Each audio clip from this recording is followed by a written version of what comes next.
Halo, assalamualaikum warahmatullahi wabarakatuh. Kembali lagi di channel Crypto Rich Media. Oke, buat kalian yang baru datang di channel Crypto Rich Media, silahkan bantu subscribe channel Crypto Rich Media, karena subscribe itu gratis, dan nyalakan loncengnya agar kalian bisa mendapatkan notifikasi video terbaru dari saya setiap harinya. Oke, terima kasih buat kalian yang sudah subscribe. Semoga rezeki makin lancar dan selalu profit setiap hari. Buat kalian yang belum join di channel Telegram, silahkan join melalui link yang ada di deskripsi di bawah video ini, teman-teman ya. Oke, di kesempatan kali ini kita akan mencoba membahas sebuah token BRISE atau BRISE token, teman-teman. Bitget BRISE ya, BRC20. Jadi bagaimana kabar teman-teman semua holder Bitget BRISE ini? Semoga dalam keadaan sehat dan cuan everyday ya. Hari ini untuk BRISE ya, naik 3,10%, dan untuk volume perdagangan dalam 24 jam terakhir mengalami kenaikan 106%, teman-teman. Market cap-nya juga mulai naik 4,36%.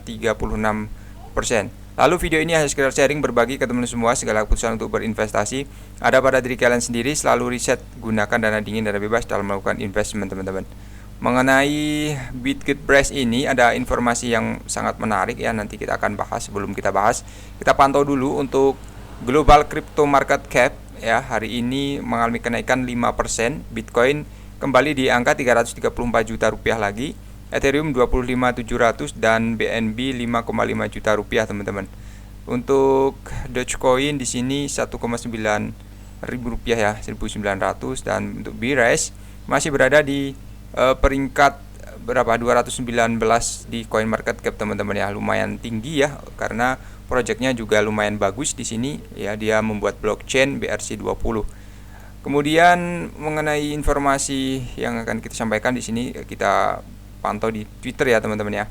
Jadi 15 jam yang lalu, kemitraan The Bridge.com untuk mengintegrasikan rantai Bitget ke The Bridge adalah pesan generik dan protokol interoperabilitas lintas rantai yang memungkinkan transfer aset dan data arbiter apapun antar blockchain. Jadi partnership semakin banyak ya, maka semakin banyak juga holder yang datang ya. Jadi kemitraan Onto Wallet juga mengintegrasikan rantai Bitget. Onto adalah dompet lintas pertama yang benar-benar terdesentralisasi, memungkinkan pengguna untuk mengelola identitas, data, dan aset digital mereka dengan aman, teman-teman. Oke, 18 jam yang lalu juga Nabox Wallet ya, di sini bekerjasama dengan Bitget BRISE, teman-teman. Ya, luar biasa untuk Bitget BRISE ini. Ya, tonggak pencapaian lain tercapai. Bitget berinvestasi di Nabox karena dompet Nabox sekarang telah ditetapkan sebagai dompet resmi untuk Bitget. Nabox berkembang pesat untuk menyediakan layanan dompet yang aman bagi pengguna kami dan serangkaian dukungan lengkap untuk semua proyek ekosistem Bitget. Oke ya. Kemudian di sini 21 jam yang lalu ya, masih Nabox ya, teman-teman ya. Jadi salah satu wallet terbaru juga, teman-teman semua bisa cek ya di sini. Untuk Nabox Wallet sudah 139.000 follower, teman-teman. Dan oke, luar biasa untuk Bitget ya, walaupun harganya masih belum naik terlalu tinggi ya. Kita berharap bisa Rp1 ya, teman-teman ya. Kemudian ada informasi yang lumayan menarik di sini. Jadi angka pengangguran di Amerika Serikat meningkat menjadi 3,7%, teman-teman. Jadi kenapa kita bahas seperti ini ya, kita berita-berita seperti ini juga sangat penting ya, teman-teman ya. Jadi awal pekan ini Gedung Putih mencatat keterkerjaan sebagai data kuat melawan resesi hari ini. Komentar itu sedikit terpukul ya, karena tingkat pengangguran Amerika Serikat naik menjadi 3,7%. Dengan Federal Reserve menaikkan suku bunga lagi 75 bps minggu ini, dan semua mata tertuju pada bagaimana ekonomi akan merespon. Departemen Tenaga Kerja baru saja mengeluarkan laporan yang menunjukkan ketenaga kerjaan di Amerika telah mengalami sedikit penurunan, teman-teman. Jadi konsekuensi suku bunga masuk dilaporkan awalnya oleh The Guardian. Departemen telah mengumumkan bahwa tingkat pengangguran telah meningkat menjadi 3,7%, dan meskipun ini merupakan peningkatan tetap mendekati level terendah dalam 50 tahun menurut publikasi. FOMC bertemu awal pekan ini dalam apa yang mengakibatkan kenaikan suku bunga yang dinyatakan sebelumnya. Dan ini dilakukan dalam upaya untuk memerangi inflasi dan memperlambat investasi, dengan banyak yang memprediksi keadaan resesi akan datang.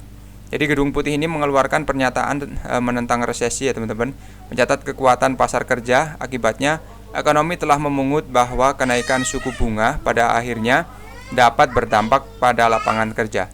Ini adalah yang paling agresif yang dilakukan The Fed dalam beberapa dekade, tetapi belum berdampak pada pasar ya. Dan apakah perubahan itu masih harus dilihat, tetapi 2022 adalah bukti bahwa mereka masih ada keberlanjutan dalam pekerjaannya. The Guardian melaporkan pertumbuhan pekerjaan bulanan rata-rata 407.000 sejauh ini pada 2022 dibandingkan dengan 562.000 per bulan, dan pada 2019 sebelum pandemi virus melanda Amerika Serikat peningkatan pekerja rata-rata 164.000 per bulannya. Terlepas dari tindakan The Fed, pasar kerja tetap kuat seperti yang dilaporkan publikasi. Biro Statistik Tenaga Kerja menunjukkan bahwa ada 2 posisi pekerjaan terbuka untuk setiap orang yang menganggur dan mencari pekerjaan ya. Namun hanya waktu yang akan memberitahu bagaimana pasar kerja terus merespon, seperti banyak ahli telah menyatakan bahwa konsekuensi atas tindakan The Fed akan muncul cepat atau lambat. Mengenai The Fed ini ya, kemarin sudah menaikkan suku bunga lagi ya, dan Elon Musk juga memecat 50% teman-teman. 50% karyawan dari Twitter. Jadi semakin banyak pengangguran ya teman-teman di Amerika Serikat. Semoga saja tidak terjadi di negara kita ya. Jadi Circle mulai berinvestasi dalam dana cadangan yang dikembangkan di BlackRock. Jadi dana cadangan ini, dana pasar uang pemerintah, dibuat dalam kemitraan dengan manajer aset. Menurut posting blog resmi, itu hanya akan tersedia untuk Circle ya. Proses pemindahan cadangan untuk stablecoin USDC-nya ke Circle Reserve Fund dimulai pada 3 November. Dan diharapkan akan sepenuhnya dialihkan pada akhir kuartal pertama.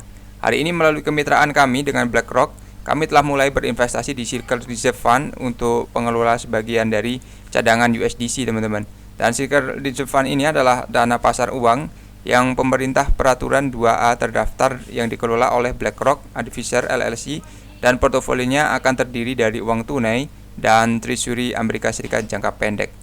Kemudian ekspansi lingkaran di sini, stablecoin meledak ya dalam popularitas tahun lalu, tetapi pasar beruang saat ini telah mengurangi aktivitas sementara Tether USDT berhasil mempertahankan dominasinya. USDC tertinggal di belakangnya untuk waktu yang lama yang memungkinkan BUSD untuk mengejar ketertinggalan.